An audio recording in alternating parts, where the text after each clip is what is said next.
বর্তমান সময়ের অধিকাংশ মানুষ তার জীবন যাপন করতেছে উদ্দেশ্যহীনভাবে।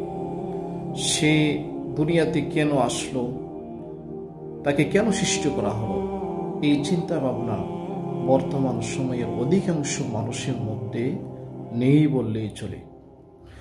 আল্লাহ তাবারাকা ওয়া তাআলা সূরাতুল মুমিনুন 23 নং সূরার 115 নং আয়াতে বলতেছেন যে আফাহাসিবতুম আন্নামা খলাকনাকুম আবাসা ওয়া আন্নাকুম ইলাইনা লা তুরজাউন, যে তোমরা কি ধরে নিয়েছো যে আল্লাহ তাবারাকা ওয়া তাআলা এমনিতেই অনর্থক তোমাদেরকে সৃষ্টি করেছেন।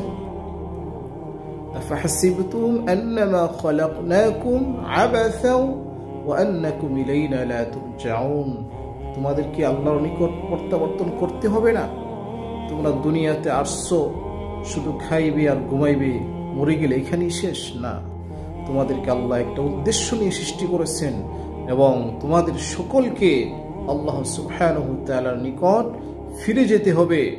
আল্লাহ সুবহানাহু ওয়া তাআলা আপনাকে আমাকে যেই উদ্দেশ্য নিয়ে সৃষ্টি করেছেন তা হচ্ছে আল্লাহ সুবহানাহু ওয়া তাআলার গোলামি করা, তার দাসত্ব করা, তার ইবাদত করা।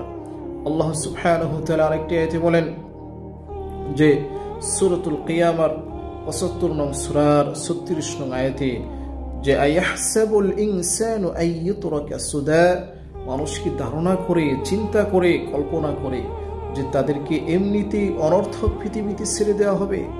কখনো নয়। তাদেরকে, পৃথিবীর সকল মানুষকে আল্লাহ সুবহানাহু ওয়া তাআলা সৃষ্টি করেছেন বিশেষ একটি উদ্দেশ্য নিয়ে।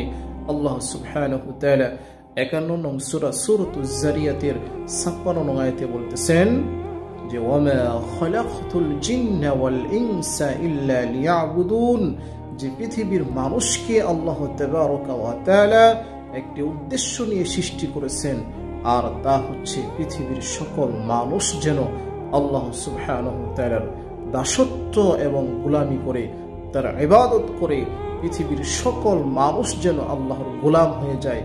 এজন্যই আল্লাহ সুবহানাহু ওয়া তাআলা আপনাকে আমাকে সৃষ্টি করেছেন। তাই পৃথিবীতে অনর্থক জীবন যাপন করার কোনো মানে নেই। যেই জীবন আল্লাহর জন্য হয় না, যেই জীবনে আপনি আল্লাহর ইবাদত করতে পারলেন না, এই জীবনের কোনো মূল্য নেই। এই জীবন দিয়ে আপনি দুনিয়া আখিরাত উভয় জাহানেই ক্ষতিগ্রস্ত হবেন। তাই আমরা সকলেই যতদিন আমাদের এই দেহে জীবন রয়েছে, প্রাণ রয়েছে, রূহ রয়েছে, ততদিন আমরা চেষ্টা করব কেবলমাত্র শুধুমাত্র আল্লাহ সুবহানাহু ওয়া তাআলার দাসত্ব এবং গোলামি করার। ইনশাআল্লাহ আল্লাহ সুবহানাহু ওয়া তাআলা আমাদের সকলকে আল্লাহ তাবারাকা ওয়া তাআলার দাস হওয়ার, গোলাম হওয়ার, তার ইবাদত করার তৌফিক দান করুক। আমিন।